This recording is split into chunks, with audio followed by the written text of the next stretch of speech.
Oh hey, yeah, it's you.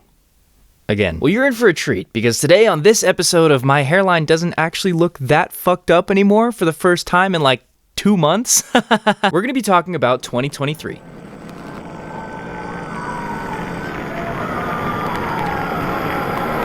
Yeah, thank God that shit show is over. Jesus. Okay, for real though, 2023 was not our finest year as the human race. Let's just face it. While the youth of America started looks maxing, whatever the hell that is, Gaza was invaded, our president was rightly nicknamed Genocide Joe, and oh yeah, climate change, still a thing, turns out. We're all fucked. But on the flip side, there were actually some positive things to happen in 2023.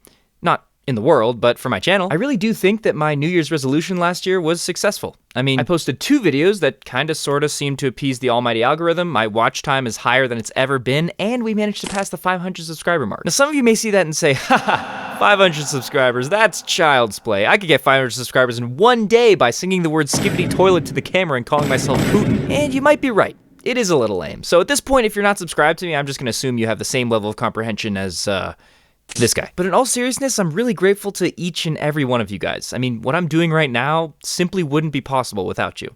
So thank you. And this recent growth, imho, is due in part to the reigning series on my channel, the series that literally no one asked for, Lightning Reviews. Essentially, those videos were just me giving my half-baked, low-effort, occasionally controversial opinions on all the movies I watched throughout the year. But now, ladies and gentlemen, for the moment no one has been waiting for, I'm gonna rank them. Yeah, that's pretty much all this video is. I'm just gonna make a tier list and rate them all. Super original, I know. Because I figured, what a better way to cap off the year, even though it's February of the next year, than to see just how much movies absolutely sucked in the age of the writer's strike, and to reiterate my shitty opinions once again. But hold on, if you actually thought the video was gonna start now, yeah, I'm sorry, we're gonna have to lay down some ground rules first. Because I'm gonna be completely honest with you guys, this is by no means a complete list. I definitely missed a lot of movies this year. In fact, a lot of the movies I reviewed last year were actually released in 2022, which in retrospect made absolutely no sense. Like, why did I do that? So that can at least help us decide on the first rule. I'm only ranking movies that are from the list, and half of them are gonna be from 2022. Like, I'm sorry, I tried narrowing down the list to only movies from 2023 that I reviewed, and that list comes to 8 movies. And I'm not doing that. Yeah, so this whole video is a sham now. I just wanted to make a tier list. Oh, come on, feel bad about it. Fucking sue me. Actually, please don't. Please don't, that would not be fun. And to be more specific, the ranking system only applies to movies on this list, not movies in general. Because similarly to another tier list video I made on X-Men movies, hardly any of these would make it into A tier if that was the case. Oh fuck, I'm recording in 4K.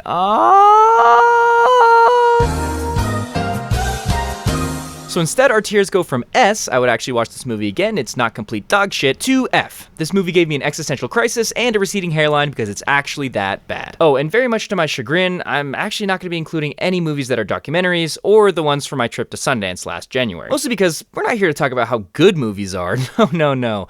We're here to shit on them. There's a big difference. Also, no shows, just because this is confusing enough already. I think I had another one, but at this point I'm getting tired of the sound of my own voice, so let's just get into it. All right, so here we go. As you can see, our tiers are ready to go. Our movie list is a little bit smaller than I intended, but that's okay. Okay, God, what do I even start with here? You know what? I'm just gonna close my eyes and click on one. All right, Candy Cane Lane.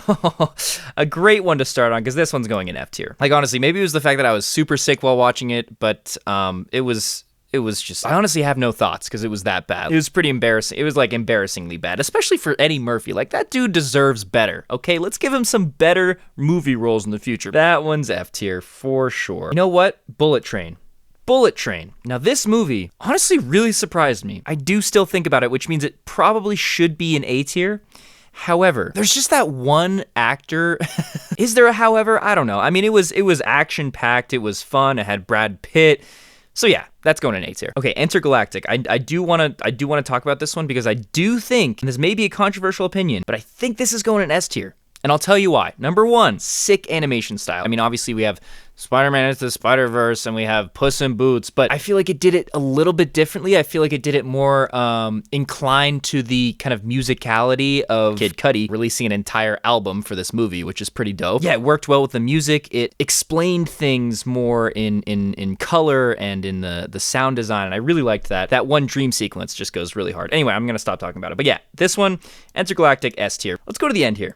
Top Gun Maverick. Where does this one fall? I'm gonna anger some people with this one. I think this is going in C tier, and I'll tell you why. It's preying on the nostalgia, right? It's like the nostalgia factor. Why is it so dark? Hold on. Is that Is that even better at all? I can't even really tell. It was preying on the nostalgia factor of people who would watch Top Gun, and young Tom Cruise, and just like the storylines there were great in the first movie, but then you just like chew them up and spit them out for a second movie, and it doesn't work for me. The shots inside the plane where they were actually experiencing G-force was really sick. Other than that, the plot could more or less be non-existent, and no one would really care because it has Miles Teller with a mustache. Okay, moving on. Man, okay. Glass Onion. Now this one, I just have no opinions on this movie. You know what, a movie, you like watch a movie and you're just like, that didn't affect me positively or negatively, which makes me think I should probably put it in C tier, and I think I will. Like, what? Like, why not? You know what, I'm just gonna knock this one out. Rosaline, F tier. This is one of the first movies I watched in 2023, and by God was it bad. Please don't watch Rosaline, like, or Rosaline.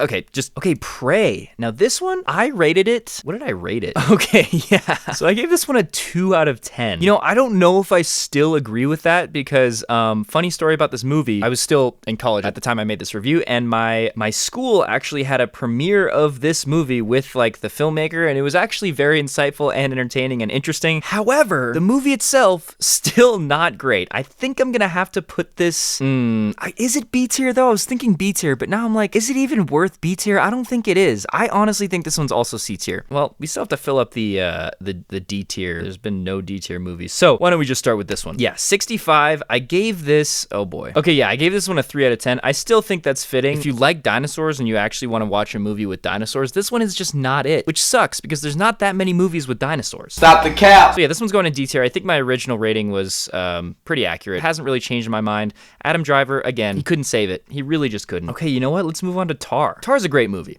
Now, it's definitely an acquired taste. It's all about like the scene of professional orchestration. What? Or like conducting, which is not something that a lot of people are interested in. I personally am interested in it, which is why I think I'm gonna put it in B tier. It's definitely better than average during a writer's strike. It has Cate Blanchett with a really standout performance. The reason I'm not putting it in A, actually, do I want it in A? I'm not really sure. I'm gonna leave it in B for now, and we might come back to it. Okay, just because my mouse hovered over this one. Guardians of the Galaxy. Yeah, this one's going in F tier. I remember I gave it a 4 out of 10. I gave it a 4 out of 10 because I was thinking about the kids. That's why, that's the only reason. I was just trying to look out for the kids. I was trying to say, you know what, maybe a kid that's watching this would enjoy it. But looking back on it, I don't even think that's the case. I think this is going to cause brain rot later in your life. So that's why I'm putting Guardians of the Galaxy 3 in. This movie gave me an existential crisis and receding hairline because it's actually that bad. I really do think it's that bad. And if you want to fight me on it, that's what the comment section is for. So please. But we're moving on. We're going to go to Smile. Yeah, Smile. Okay. I do have to say, I had a little bit of a controversial opinion on this. Not really controversial. I just said that, you know, it had a bad message for mental health, which I still believe is true. However, the movie of Smile, I was thinking about this shit for months after I watched it. Like, this is truly an unsettling story, which is why I honestly think I'm going to go against my original rating, and I'm going to put it in A tier. You know, that might help round out this list a little bit, because next up, we have Sonic the Hedgehog 2. 2 out of 10. I gave it a 2 out of 10. Wow, that is pretty harsh, but I think that was kind of justified for what Sonic is, just as a concept. And the fact that it's a sequel when literally no one asked for a sequel whatsoever, I'm gonna put it in D tier. I think it matches like the vibe of 65. Like, both of these are just, yeah, pretty ass, but not total ass. Let's get down and dirty. Super Mario Bros. Movie. Now this movie, I think I gave it a 6 out of 10. I really did enjoy it. I mean, obviously, again, it has everything to do with the nostalgia factor. Like, I would have put it in D tier with Sonic if I had been a bigger Sonic fan, I guess. But because I'm a Nintendo fan and I just loved the characters, I loved the cast. Honestly, Chris Pratt did a pretty good job despite being Chris Pratt. I would give, I don't know, because I haven't really thought about it again. I haven't thought about watching it again. Of course, the Jack Black segment is just way too good. I think I'm gonna have to put it in B tier. Now, does it match the cinematic masterpiece of Tar? No. Not even close. For the sake of this list, I think I'm gonna have to put it in B tier. I'm kind of saving like the really good ones, except for, yeah, let's go to this one. Minions: The Rise of Gru. Again, I never watched this, and I never have, and I never will. This is going in F tier. Let's go to Pinocchio. I have definitely thought about this a lot after I watched it, mostly because the stop motion animation on it is just absolutely incredible. But on top of that, the storyline, using like the historical and cultural context of where the original story was placed, I think they did a really good job with that. Definitely not a kids movie. Again, do not show your kids Guillermo del Toro's Pinocchio. They will have nightmares. But I think this one's gonna have to go into A tier. Like, yeah, that just makes sense. That's an A tier movie, right? Let's knock out a big one. Avatar 2. Now this one, I remember I gave it a 4 out of 10. I gave it a 4 out of 10 because the story is shit. And I still believe the story is shit. And I don't think the story is going to get any better. That being said, after I watched it, I started watching a lot of like behind the scenes videos about the CGI and how incredibly like new and groundbreaking the style that James Cameron uses in this. Basically blurring the lines of what's actually real from the baseline of like, oh, this is a person in a suit to the final product. Like it just looks so realistic. But the problem still remains that you can't just do that and then expect the story to come out of nothing. The story still has to be good. The storyline itself was really dated. Like it just seemed like it was written by James Cameron's like conservative friend. Still though, a 4 out of 10 seems kind of harsh. I think I'm gonna have to put this, oh, it's so tough. I'm deciding between B tier and C tier. You know, I'm gonna anger a lot of people if I put this in C tier. So that's why I'm gonna do it. It's going in C tier. We're gonna see what the sequels bring, but I do not have my hopes up for that one. Let's talk about Cocaine Bear. Cocaine Bear, I gave it a 1 out of 10. Just because I feel really bad for that it's Ray Liotta's last film, I think I'm gonna put it in D tier. Like it is pretty ass. And some might say it's total ass, but again, that's kind of the point. It's in that Sharknado genre where you have to kind of accept the shittiness to a certain level. That being said, you shouldn't have to accept shittiness in any movie. Like you shouldn't have to watch Sharknado. Like Cocaine Bear shouldn't have been that crazy like cinematic experience that it was hyped up to be. So yeah, it's going in D tier. Okay, Nope. This one definitely from 2022. I actually remember watching this in the theater like a really fucking long time ago, but for some reason it's on this list. I mean, this is a Jordan Peele movie that I feel surpassed his second one, which was Us. I definitely feel like this was better than Us. I don't think it was better than Get Out, and I definitely want to watch it again. I'm actually like planning on watching it again pretty soon because I've been watching a lot of Key and Peele again, and it's just got me into that mindset. I just want to watch those Jordan Peele movies. So Nope's going in A tier. Yeah. Okay. Here's some heavy hitters. We're gonna get some S tiers here. Let's start off with Oppenheimer. Again, I made the video about my entire Barbenheimer experience. It was like innately tied with Barbie, but as an individual movie, I don't think it gets to that S tier rating. Like I still do think Oppenheimer was really good and really entertaining and actually surprised me with how kind of culturally conscious it was of just the fact that you're essentially making a propaganda movie. It did not shy away from admitting that, I guess, to the audience. I mean, obviously, Cillian Murphy's performance was amazing. Emily Blunt's was amazing. Like, there was no specific standout. Everyone was just really good. Yeah, that being said, I don't think it's S just because, you know, if I'm gonna call Barbie an S tier movie, which I am, Oppenheimer just doesn't reach that same height. So I'm gonna put it in A tier. Although, yeah, if we're going by like specific rankings within the tier, I'm gonna put this first in A tier for sure. Okay, we're down to the final 4. Now, these 4 are all movies that I would potentially consider S tier with. So let's start with Spider-Man Across the Spider-Verse. Yeah, this one's going in S tier. Across the Spider-Verse was just different, man. I honestly, and this might be a hot take, but I honestly enjoyed it more than Into the Spider-Verse. I feel like Into the Spider-Verse, it stands alone. It doesn't need a sequel. So it definitely didn't need a sequel. I believe I rated this an 8 out of 10, but my opinion has actually changed on it. I feel like I actually like it more than Into the Spider-Verse. You know, there's always that factor of, oh, it's a cliffhanger, so that fucking sucks. Like, that's always gonna suck. Even with that aspect, it reached the same height as Into the Spider-Verse, and it made me super hype about watching the third one. This is definitely an S tier movie. I don't know if it goes above Intergalactic for me. Actually, yeah, I think it does. I think it does. And now we get to another one that I'm really excited about. Puss in Boots: The Last Wish. This one is definitely S tier. Honestly, above Across the Spider-Verse for me, just because I have watched this movie now 3 times since it came out, which I guess was late 2022. Puss in Boots is like, it was just not something that I expected to be that good. I was like, oh, another Puss in Boots movie? Like, when's the last time they made a Puss in Boots movie? No one remembers. And I think I gave this one a 9 out of 10, and I think it was very justified. Yeah, I think this one deserves S tier, and right now, this is like my #1 movie on this list, but, you know, we still have 2 to go. All right, I'm saving the best for last. We're going Everything Everywhere All at Once. So I rated this a 9. You know, looking back on it, I do still think it's a 9, but I really expected to, like, really want to watch it again, and for some reason, that urge just hasn't come to me. That's probably on me, you know, that's probably my fault. But Everything Everywhere All at Once, I don't know if it's a full S tier. I think it's on the cusp of A tier and S tier for 2023. Again, it's a 2022 movie. I don't care. Sue me. Please don't. That's the opposite of the point that I'm trying to make. Man, okay, I'm gonna put it in S tier, but I'm gonna put it on the bottom of S tier. Not to mention, Everything Everywhere All at Once just kind of like completely spawned that genre of multiverse movies, which now has like so many terrible ripoffs that don't do nearly as well as it did. So I think it deserves some credit for that. I'm gonna put it in S tier. Okay, we're down to the final one.